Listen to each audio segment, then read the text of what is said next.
مولاي صل وسلم دائما ابدا على حبيب. کئی لوگوں کو دیکھا کہ بیمار ہوتے ہیں، کبھی ہسپتال کا چکر، کبھی ڈاکٹر کے پیچھے.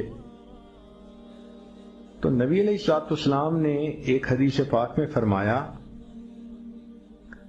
اس حدیث کو مسند احمد نے روایت کیا اور طبرانی نے روایت کیا کہ جو شخص فجر کے بعد 3 مرتبہ یہ دعا پڑھ لے، اللہ 4 مرضوں سے اس کو نجات عطا فرما دیتے ہیں.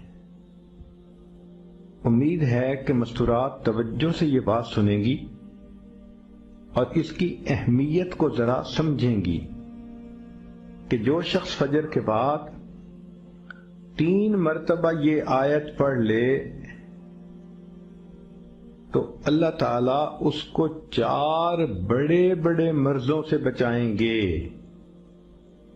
نمبر 1، پاگل پن. اگر کوئی آدمی مینٹلی ان بیلنسڈ ہو، ریٹارڈڈ ہو،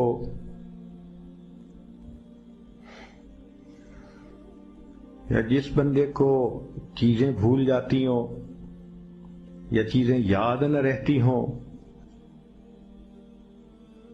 ذہن سے متعلقہ جو بیماریاں ہیں وہ اسی پاگل پن کے زمرے میں آئیں گی. یا کسی کو مرگی کی بیماری ہوتی ہے، وہ بھی اسی زمرے میں آئے گی. تو پہلی بیماری جو اللہ تعالیٰ دور کرتے ہیں وہ ہے پاگل پن. اور دوسری بیماری کوڑ پن. کوڑ پن کہتے ہیں چہرہ بدصورت ہو جانا. یہ بھی ہو سکتا ہے کہ برس کی بیماری ہو جائے، جیسے بعض عورتوں کو جلد بالکل سفید ہو جاتی ہے اور عجیب بدنما چہرہ ہو جاتا ہے. یا کئی مرتبہ جسم پہ تل اتنے نکل آتے ہیں، دانے اتنے نکل آتے ہیں کہ چہرہ بدنما ہو جاتا ہے. یا چہرے پر داغ پڑ جاتے ہیں کالے رنگ کے.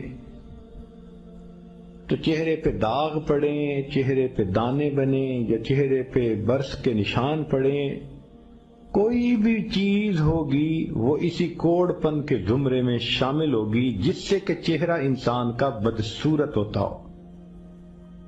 یہ بیماری بھی اللہ دور فرما دیں گے. اب جن بیچاریوں کو بیوٹی پارلر پہ جانے کا شوق رہتا ہے اور اپنے فیس پہ پتہ نہیں کیا کیا پروسیس وہ کرواتی ہیں، تو ان کو تو چاہیے کہ وہ اس آیت کو یا اس فکرے کو بار بار پڑھیں تاکہ اللہ تعالیٰ ان کے چہروں کی خوبصورتی دیر تک سلامت رکھیں. اور تیسری چیز ہے اندھا پن. اندھے پن سے مراد یہ کہ آنکھوں کی بینائی ہی چلی گئی، یا آنکھوں میں موتیا بند آ گیا، یا آنکھوں پہ اینک لگانی پڑ گئی. یہ سب ایک ہی بیماری کی تفصیلات ہیں. تو جن کی نظر کمزور وہ بھی پڑھ سکتی ہیں، یا جن کو لینز لگانے پڑتے ہیں، کنٹیکٹ لینز سے ہی یا کوئی اور، اس مصیبت سے بھی جان چھوٹ گئی. اور جن کی بینائی چلی گئی اللہ ان کے لیے بھی آسانیاں فرما دیتے ہیں. تو پاگل پن کی بیماری ختم، کوڑ پن کی بیماری ختم، اندھے پن کی بیماری ختم، اور چوتھا فرمایا فالج کی بیماری ختم.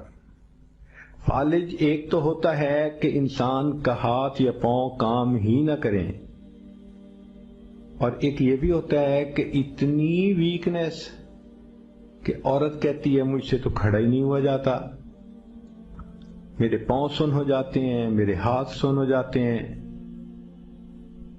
یہ ساری چیزیں کمزوری اور فالج کی ابتدائی سٹیجز ہیں. تو یہ سب چیزیں ٹھیک ہو جاتی ہیں. اب بتائیں کہ اتنی بڑی بڑی بیماریوں سے جس بندے کو بچنے کی خوشخبری مل رہی ہو تو وہ تو پھر اس عمل کو کیے بغیر رہ ہی نہیں سکتا. اور یہ عمل دیکھو چھوٹا کتنا ہے. وہ جو فکرہ فرمایا حدیث میں وہ ہے سبحان اللہ العظیم و بحمدہ ولا حول ولا قوت الا باللہ. اتنا سا فقرہ پڑھنے پر اللہ چہرہ بھی پر نور بنا دیتے ہیں، میموری بھی تیز کر دیتے ہیں، اللہ تعالیٰ بینائی بھی تیز کر دیتے ہیں، اور اللہ تعالیٰ جسم میں طاقت بھی بھر دیتے ہیں.